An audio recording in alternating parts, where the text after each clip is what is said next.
So I, female 23, am a full-time college student.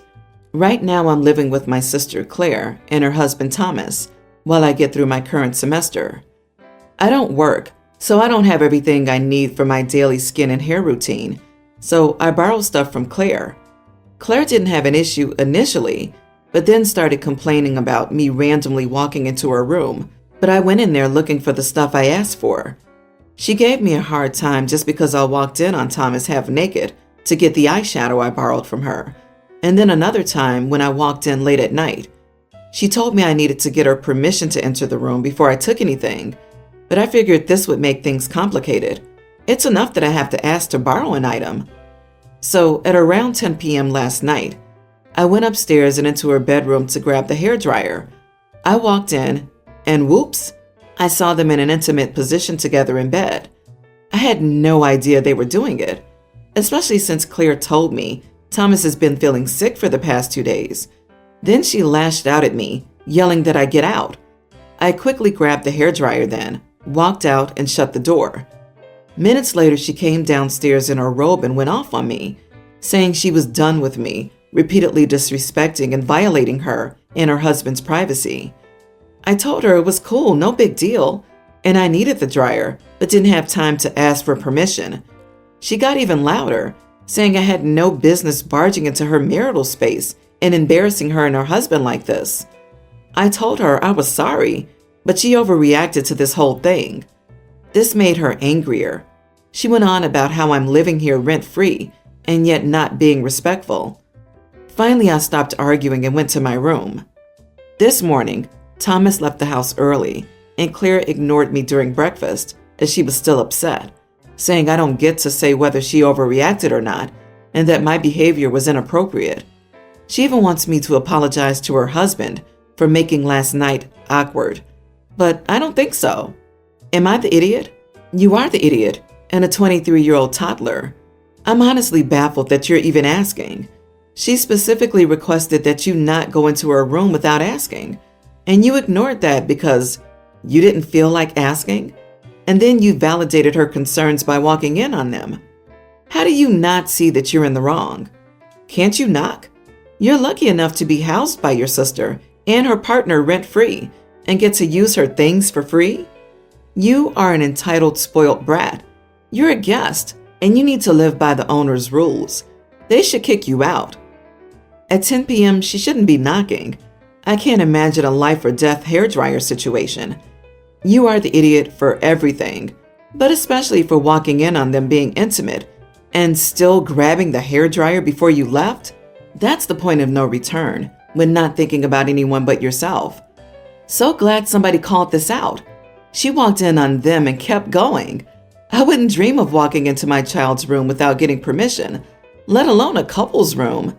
So you're living with them for free, sponging your sister's skincare and walking in unannounced. You are the idiot trifecta, plus thinking she overreacted. I'd be looking for another apartment because time is up on this one. This is so embarrassing to read. You're 23 years old, leech. My wife and I are divorced, and I was awarded physical custody of our 2 sons and the son she has outside of our marriage. She's angry about that. Because I have physical custody, I don't consult her on every little thing.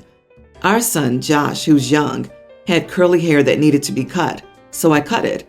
When my ex picked him up, she had a fit. We had a long argument about why I should or shouldn't consult her about cutting his hair. Mind you, I had 0 issues when all 3 returned from her house with red, green, and blue hair a couple of months ago. I thought it was ridiculous and asked her if our son's curls were a proxy for her not having custody, and if so, to get over it. I hung up on her. Plus, she was yelling while saying she wasn't. We had a pool party for our older son's birthday a few weeks later. Both of our families were there. Her dad asked to speak with me privately. He told me he thought I was out of line in how I communicated to my ex and ought to be more kind. Unfortunately, my ex lives with him. I told him it was none of his business and to tell me 3 things she could improve on. He said it's not about her, it's about me. I laughed and said he proved my point that he thinks she can't do any wrong, and if he didn't like how I spoke to her, then get the heck out. I paid for the pool. He did. Now he's spinning the story that I kicked him out and how he feels uncomfortable coming to my son's sporting events because of me. My ex asked me to apologize so as not to make things worse. I refused to apologize for something I didn't do. Am I the idiot? You are the idiot. Just because you have custody doesn't mean the children do not have another parent, and you should try to make your relationship with their mother as smooth as possible for their sake and co-parent as best you can. You are on a control kick and determined to show her who the boss is. She deserves to be consulted on certain issues as you do, and communication needs to improve here 1000%. You were unnecessarily rude to her father, who, yes, had no right to get involved in your business, but was probably just trying to help. You need to think about what your future co-parenting looks like, because as it stands, it's a shambles, and only your children will suffer. Agree, you are the idiot. I think that Grandpa approached this correctly. He's concerned about how you treat his daughter, so he tried to talk to you privately about it. Unfortunately, instead of speaking with him or even politely telling him it wasn't his affair, you asked a rude question and once again played king of the mountain by ejecting him from the event. Are people seriously saying he's the idiot? Do you know how rare it is for a dad to get full custody of kids? So that means she must have been doing some messed up crap. And it's a haircut, and hair grows back. Get over it, people. It's not that big of a deal. It's not like he pierced them. OP's not the idiot. Yeah, he got custody of a child that isn't biologically his, too. She'd be a real piece of work if that happened. You have custody, not him. He's the reason she is the way she is now. Not taking responsibility seems to run in that family. But for the sake of your children and your own sake, you need to handle this better, even if your anger and frustration are understandable. So, I, 26 male, have been dating my girlfriend, Chloe, 26, for 3 years. We started as friends and have known each other since high school. She's perfect for me in every way, other than her family, which is the cause for this post. So, when we first started dating, I wanted to get married. But about a year ago, I switched that up. The reason sounds stupid, but it just caused me to freak out. We were watching this show that talked about divorced men and their struggles. It turned me on to a couple of subs about men who got boned in divorces, whether that be cheating spouses, alimony, or the freedoms men lose when they get married. Sometimes I wish I never went down that rabbit hole, but I did, and I've been very clear with Chloe that I don't want to get married. I'm fine being life partners and having kids, all that. I told her this, and she was very sad. We split up for a bit, but she came back and said she didn't mind. She's fine with whatever life we build. So that's what we've been doing. The issue, her family is nosy as crap. After getting questioned countless times about it, we finally sat them down and explained, we don't plan on getting married. Her family lost it. They say I was the one forcing this and a bunch of other BS. Her sister especially is angry. We were at a barbecue this weekend, and sure enough, her sister's mouthing off. She's recently engaged and was throwing shade about how amazing it is to be committed. I caught some side glances from her parents. I looked at her and said, if you have something to say, go ahead. She said, you just wouldn't understand the feeling. I said, well, considering you've been engaged 3 times and married once already, I'm not quite sure you know the right feeling either, sweetie. Her dad and mom then butted in, saying I needed to take that back. I said, both of y'all have been divorced before, so maybe stop the petty glances and look in the mirror. I was done after that, and Chloe and I left. I know it's not smart getting into it with your girlfriend's family, but I feel like they were crossing a boundary, and it had to be said. So Chloe's staying out of it mostly, but I want to make sure I'm not the idiot. Am I? Not the idiot for the question at hand regarding her family. Don't throw stones if you live in a glass house or some crap. But as a male whose divorce bankrupted him, you're dumb for letting a TV show and the internet be the reason you're not going to get married. Take the time you need to be sure, but your reasoning is flimsy. For what it's worth, I said I was never getting married again. I just hit 7 years with my girlfriend and will likely propose in the near future. Never say never. Dude never heard of common law marriages either. If he's worried about losing out in a divorce, he can face the same things after a certain amount of years of living together. This girl should have taken the hint. He's just not that into her if he can be so easily swayed not to want to get married. Of course, if they have kids and separate, it's no different than if they were married. So I'm confused about what he's worried about that a prenup wouldn't cover. I would be cranky with him too if I were her mom. Not to mention, OP says they'll have kids. That takes away most of the freedom and ties him monetarily to his girlfriend for 18 years. OP, your reasoning for not wanting to get married is ridiculous and proves that you're way too immature. You are the idiot for 2 reasons. It seems like you're looking for reasons to get offended and argue about your viewpoints on marriage. Your views on marriage are misinformed at best. You're letting the internet shape your view of marriage, and much of what you've learned is false or misinformed.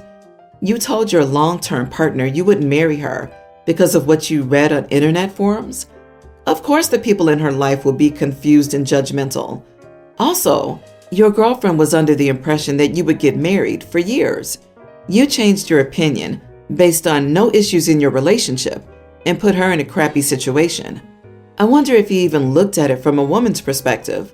Having kids takes a tremendous toll on a woman's body and career prospects. He's not the only one who would be taking risk here. OP is hypocritical by acting like he's a system victim. What on earth are you talking about when you say, freedoms men lose when they're married?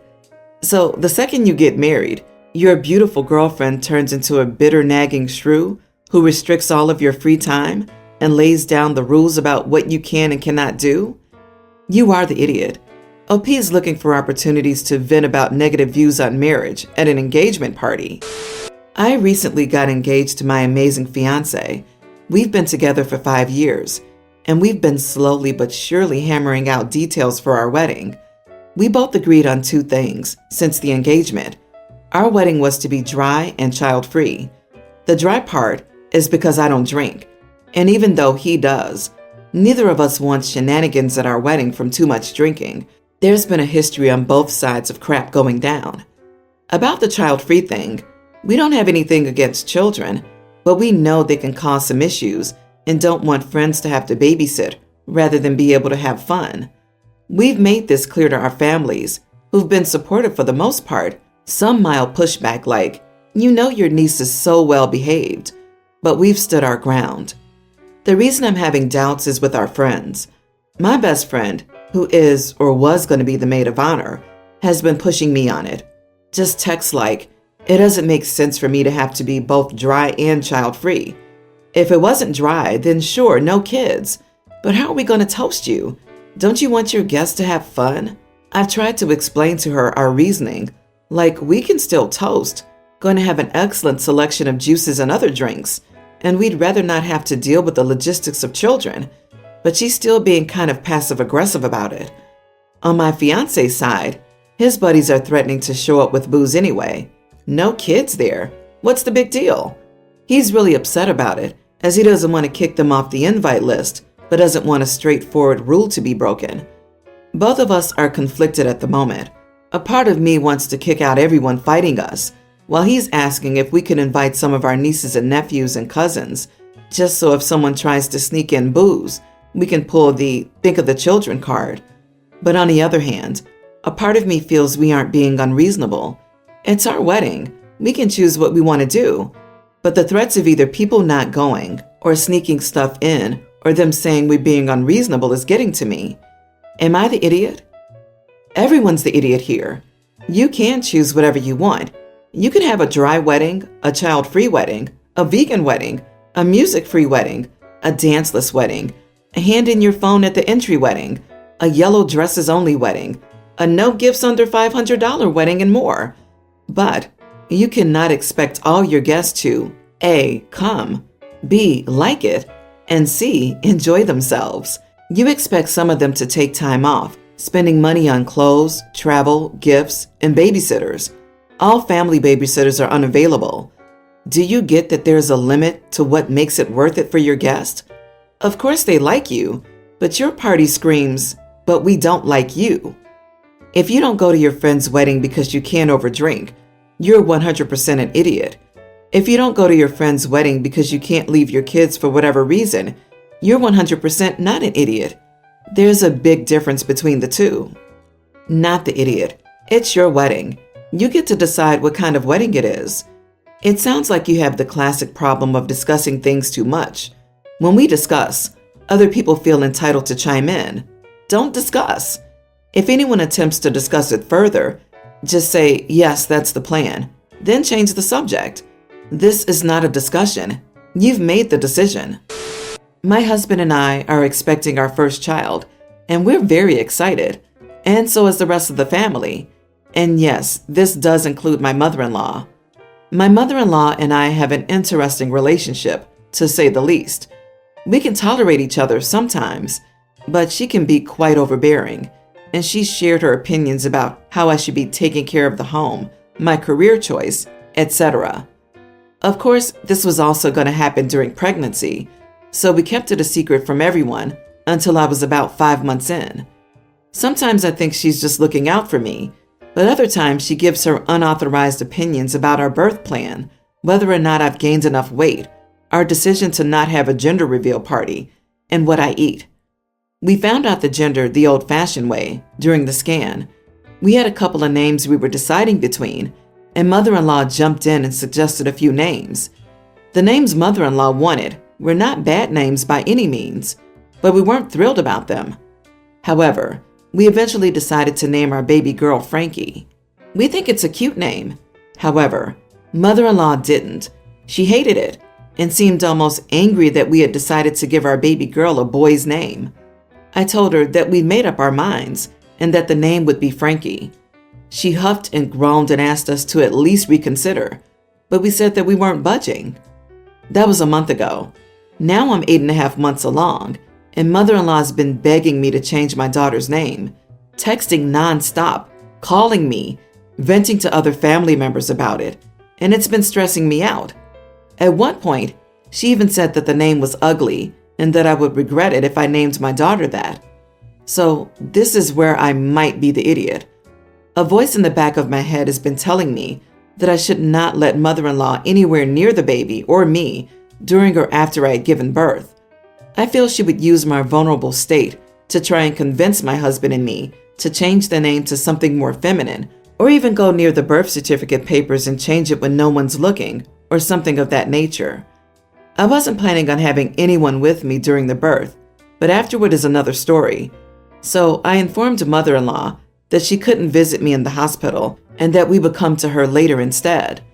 Mother-in-law flipped out and called me an inconsiderate witch for not letting her see her first grandchild when I let everyone else see her. She then turned to my husband and said he was an idiot for, quote, marrying this woman. Sister-in-law, with whom I had a decent relationship, messaged my husband later that day and said that my hormones were getting the best of me, that I was turning paranoid, and that I needed to reconsider before I tore up the family. So, am I the idiot? Am I really just being paranoid? Not the idiot. Childbirth is all about you and your baby. You come first, and if you don't feel well with a visit from your mother-in-law, she should respect that. Your baby's name is yours and the father's choice, not anyone else's. Unfortunately, mother-in-laws often react poorly to grandchildren's names. That's why most folks around me keep the baby's names a secret until they're born. Your husband must stand up for you and demand that she mind her business. She's bringing unnecessary stress to both of you. Your baby's name is none of her effing business. Tell your husband it's his responsibility to tell her. Your husband needs to set boundaries with his mother. Her behavior is unacceptable. Also, sister-in-law needs to keep her mouth shut. You are not obligated to have anyone visit you in the hospital that you don't want. If she shows up, call the nurse and have her removed. She doesn't like it? Too bad.